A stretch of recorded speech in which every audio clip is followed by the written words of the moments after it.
전도서 12장 1절에서 8절 말씀.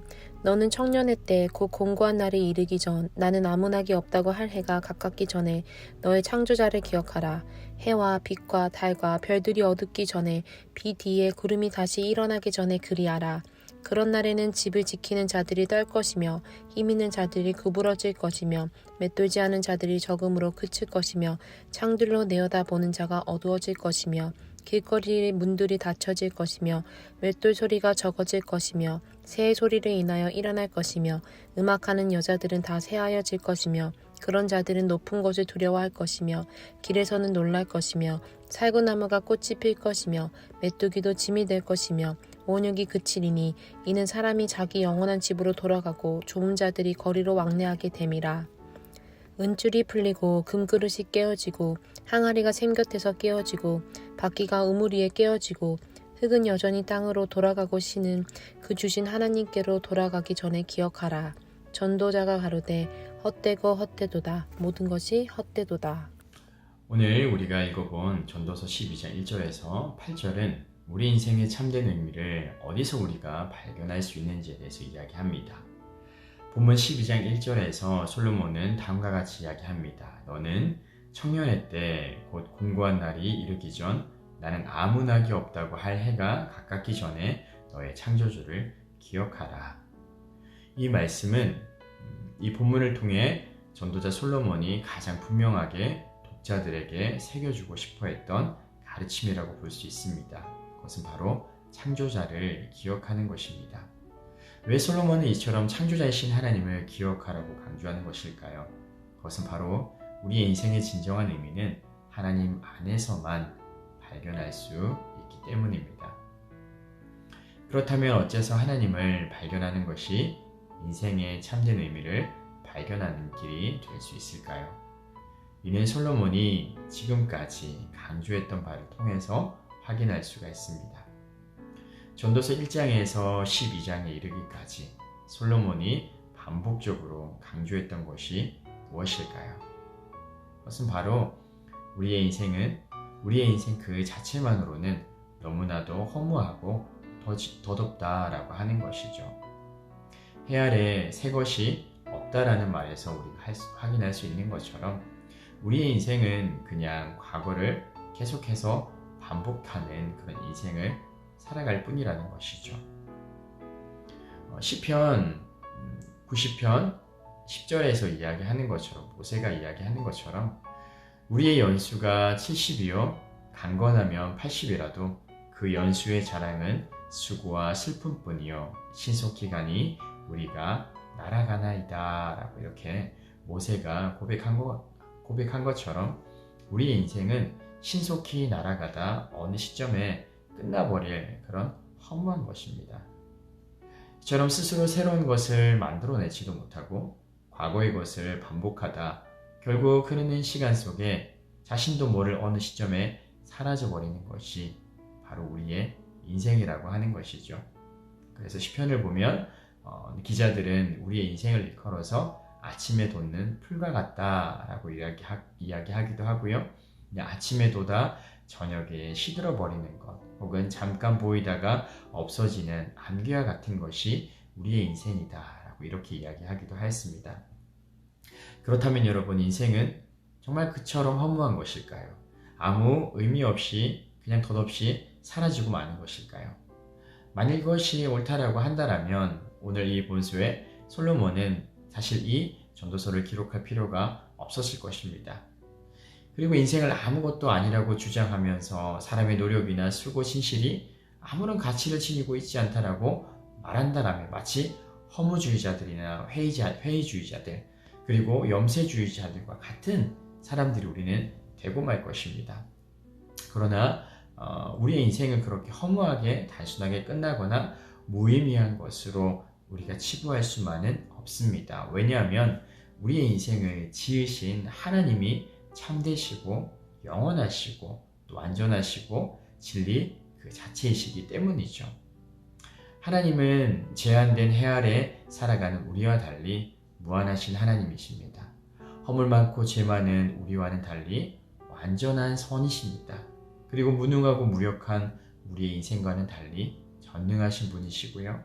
전혀 새롭지 못한 곳에 둘러싸이는 헤아리 인생과 달리 모든 것을 새롭게 창조하시고 항상 새롭고 늘 새로우신 분이 바로 우리 하나님이시죠. 무엇보다 우리 하나님은 선하신 분이시고요. 인자하신 분이시기 때문에 하나님을 찾는 사람들, 그리고 하나님의 구원을 바라는 사람들, 그리고 하나님께 기도하는 자들을 결코 버리지 않으십니다. 하나님에게 구원을 베푸시고 삶의 소망, 하나님은 구원을 베푸시고 삶의 소망을 주시고 온갖 새로운 은혜를 베풀어 주십니다. 그러므로 인생은 오로지 하나님을 깊이 참되게 만날 때 진정한 소망을 발견하게 됩니다. 하나님 안에 있을 때 죽을 자가 아닌 영원히 살 자로 서게 되는 것이죠. 그리고 전혀 새로운 피조물로 다시금 창조되는 것이죠. 그러므로 우리는 하나님을 찾기를 원합니다. 전능하신 하나님, 은혜로우신 하나님과 동행하기를 원합니다. 한계가 없으시고 영원하신 그 한 분을 모시고 살아가는 우리 사랑하는 청년들 되어지기를 바랍니다. 소멸되어가는 허무한 인생, 절망적인 인생이 아니라 해보다 밝은 영광을 향해 나아가는 삶, 영원하신 하나님과 동행하는 삶, 궁극적으로 영원하신 하나님과 연합하는 그런 복된 삶을 살아가는 우리 청년들 되어지기를 바랍니다. 특별히 본문에서 우리가 주목해 보아야 할 한 가지가 더 있는데요. 이는 솔로몬이 청년들에게 너의 창조자를 기억하라고 이야기하고 있는 것이죠. 사실 하나님을 칭하는 표현들은 성경에 많이 있습니다. 야훼, 여호와, 전능자. 그런데 솔로몬이 여기에서 하나님이라는 표현 대신 왜 창조자라고 하는 표현을 쓰고 있을까요? 그 이유는 바로 우리의 생명이 하나님께로부터 왔고 또 그분이 우리의 영혼을 취하여 가실 것임을 나타낸 것이라고 볼 수 있습니다. 이를 기억하라고 하는 것은 1차적으로는 앞서도 이야기한 것처럼 우리에게 생명을 주신 하나님을 찾을 때 삶의 참된 의미를 발견할 수 있다라고 하는 그 의미를 전달하기 위해서죠. 그런데 더 나아가서는 생명을 주신 이 하나님께서 때가 되면 그 생명을 취하여 가실 수도 있다라는 것. 그렇기 때문에 그 하나님 앞에 서게 될 날들을 기약하면서 늘 깨어 선한 삶을 살아가야 한다라는 것들을 우리들에게 알려줍니다.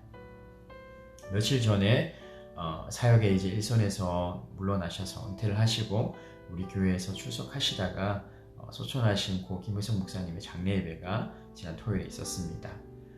저도 물론 참석하였는데요. 그곳에서 많은 생각들과 함께 지금까지 저의 삶을 돌아볼 수 있는 시간들을 가졌습니다. 나는 지금까지 어떤 삶을 살아왔나? 나의 모습을 보며 주님은 어떻게 생각하실까? 나는 주님께 드릴 어떤 열매들을 가득 모아두었나? 우리는 언제 주님 앞에 설지 알 수 없습니다. 우리의 생명을 창조하신 하나님께서 언제 다시 우리의 생명을 거둬가실지 우리는 알 수 없습니다. 그러하기에 창조자 하나님 보시기에 부끄럽지 않은 하루와 또 순간을 살아가는 저와 세안의 모든 카리스 청년들 되어지기를 바랍니다. 그리고 무엇보다 주님께서 주신 이 귀한 청년의 때를 나를 위해서 살지 않고 나의 만족을 위해서 살지 않고 나에게 생명 주신 그 창조주 하나님을 위해서 살아감을 통해서 언제든 우리가 주님을 배우게 될 때에 그때 주님께 안겨드릴 많은 열매를 맺을 수 있는 우리 사랑하는 청년들 모두 되어지기를 소망합니다. 함께 기도하겠습니다. 살아계신 하나님 아버지 감사합니다. 오늘도 전도서 12장의 말씀을 통해서 허무하고 헛된 우리의 인생이 어떻게 하면 의미 있는 인생이 될 수 있을지를 이 말씀을 통해서 깨닫게 하심에 감사합니다. 우리의 청년의 때에 공고한 날에 이르기 전에 창조주 되신 하나님을 기억하게 하여 주시고 그 창조주 하나님 앞에서 살아가는 우리의 삶이 되게 하여 주옵소서.